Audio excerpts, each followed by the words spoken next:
નજર કરીએ તો ચંડોળા તળાવ બાદ હવે અમદાવાદ મનપાએ બાપુનગરમાં દબાણ દૂર કરવાની ઝુંબેશ હાથ ધરી છે।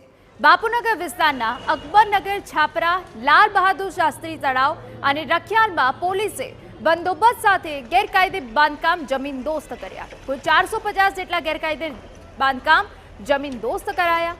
અગાઉ એએમસી તમામ લોકોને મકાન ખાલી કરી દેવા સૂચના આપી હતી। વર્ષ 2014માં 221 લોકોને વટવા ખાતે વૈકલ્પિક મકાનો ફાળવવામાં આવ્યા। તેમ છતાં 76 લોકોએ હજુ પણ દબાણની જગ્યા ખાલી નથી કરી। આખરે મનપાએ આવા દબાણો પર બુલડોઝર ફેરવ્યું છે। ડિમોલિશન માટે ચુસ્ત પોલીસ બંદોબસ્ત ગોઠવવામાં આવ્યો છે। એસપી 9 પીઆઈ, 27 પીએસઆઈ અને 400 પોલીસકર્મી ઉપરાંત એસઆરપી જવાનો સુરક્ષામાં તૈનાત કરાયા છે। ડિમોલેશનની પ્રક્રિયામાં કોર્પોરેશન દ્વારા સર્વે કરી અને જે ગેરકાયદેસર બાંધકામ કરેલા હતા એવા ટોટલ 450 જેટલા કાચા પાકા મકાનો જે અહીંયા હતા એના માટે ડિમોલેશન માટે પોલીસ બંદોબસ્ત માગવામાં આવ્યો હતો અને પોલીસ દ્વારા કુલ 2 એસીપી, 9 પીઆઈ, 27 પીએસઆઈ, 400 પોલીસ માણસો અને 10 એસઆરપી સેક્શનના માણસો પોલીસ બંદોબસ્તમાં હાલ ચાલુ છે અને ડિમોલેશનની પ્રક્રિયા શાંતિપૂર્ણ ચાલુ છે। દબાણ દૂર કરવાની કામગીરીમાં 5 જેસીબી, 2 હિટાચી બ્રેકર, 60 હિટાચી મળી 14 વિશાળ મશીનરીનો ઉપયોગ કરાયો। ઉપરાંત 150 જેટલા શ્રમિક દબાણ હટાવવાની કામગીરીમાં જોતરાયા છે। દબાણ હટાવ્યા બાદ કુલ 15,000 ચોરસ મીટર જગ્યા ખાલી થશે। આ જગ્યામાં મનપા library, garden, ward office, gym સહિતની સુવિધાઓ ઊભી કરી શકશે। 1987માં આનું ડિમોલેશન થયું હતું। એના પછી અહીંયા વખત સર્વે કરવામાં આવ્યું હતું। બાપુનગર વોર્ડમાં આવેલી આ ટીપી સ્કીમ નંબર 11માં 3 સર્વે નંબર છે, જેમાં પર્ટિક્યુલર એસપી ઓફિસની પાછળના પોકેટમાં 450 જેટલા બાંધકામો હતા। તેમાં તમામ નોટિસની પ્રક્રિયા પૂર્ણ કરી આજે 450થી 500 પોલીસ સ્ટાફના મદદ સાથે ડિમોલેશનની કાર્યવાહી શરૂ કરેલ છે। ટોટલ 15,000 ચોરસ મીટર જેટલી જગ્યા ખુલ્લી થશે। બાપુનગરના અકબરનગરના છાપરામાં અગાઉ 2024માં મનપાએ સર્વે કર્યો।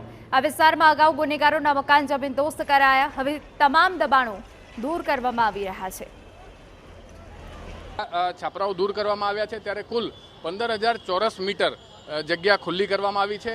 નમો વનને જ્યારે પૂર્વ અમદાવાદની અંદર સારી રીતે વિકસિત કરવામાં આવતો હોય ત્યારે અહીંયા પર્યટકો માટે અને સ્થાનિકો માટે આ કાયદો અને વ્યવસ્થાની દ્રષ્ટિએ પણ આ 450 ઝૂંપડાઓ દૂર કરવાના કારણે ગુનેગારો અહીંયા નહીં રહે અને સુરક્ષા વધશે એ પ્રકારે અહીંયા આયોજન કરવામાં આવ્યું છે અને આજે આ તમામ 450 ઝૂંપડાઓ છે એને કાયદાકીય પ્રક્રિયા પૂર્ણ કરીને દૂર કરવામાં આવ્યા છે। અકબરનગરના છાપરા ખાતેના 450 મકાનો, 450થી પણ વધુ પોલીસ કર્મીઓ અને અધિકારીઓ સહિત જે કોર્પોરેશનની ટીમના અધિકારીઓ અને કર્મચારીઓ છે એમના દ્વારા દૂર કરવામાં આવ્યા છે। આ જે પ્રક્રિયા છે એ પ્રક્રિયા પ્રાયર નોટિસ સાથે પૂર્ણ કરવામાં આવી છે અને 15,000 ચોરસ મીટરની આ જે જગ્યા છે એ જગ્યાને ક્લિયર કર્યા બાદ હવે અહીંયા જે 3 કરોડ રૂપિયાની ફાળવણી કોર્પોરેશન દ્વારા કરવામાં આવી છે ત્યારે અહીંયા જે નમો સ્ટેડિયમ છે, નમો સ્ટેડિયમની પાસે જ જે પબ્લિક એમેનિટીઝ છે ઊભી કરવામાં આવશે। મારી બરાબર પાછળ આ જે દ્રશ્યો તમે જોઈ રહ્યા છો એ આ તમામ મકાનો છે, જે મકાનોમાંથી કેટલાક લોકોને વટવા ખાતે મકાનો ફાળવવામાં પણ આવ્યા હતા, પરંતુ તેઓ ત્યાં ન રહીને જે મકાનો છે એમના ભાડે રાખ્યા હતા। હવે આ જે પ્રક્રિયા છે એ પ્રક્રિયા પૂર્ણ કરવામાં આવી છે અને સમગ્ર પ્લોટ ખાલી કરવામાં આવ્યો છે અને આ એ જ પ્લોટ છે જે જગ્યામાં પોલીસ પાર્ટી ઉપર હુમલો કરનારા જે આરોપીઓ છે એમના પણ મકાનો હતા, જે અગાઉ દૂર કરવામાં આવ્યા હતા અને હવે આ જે પ્રક્રિયા છે એ પ્રક્રિયા પણ પૂર્ણ કરવામાં આવી છે અને આ કોર્પોરેશનની જે જગ્યા છે એ જગ્યા ખાલી કરવામાં આવી છે। કેમેરામેન ઇમરાન શેખ સાથે સચિન પાટીલ, TV9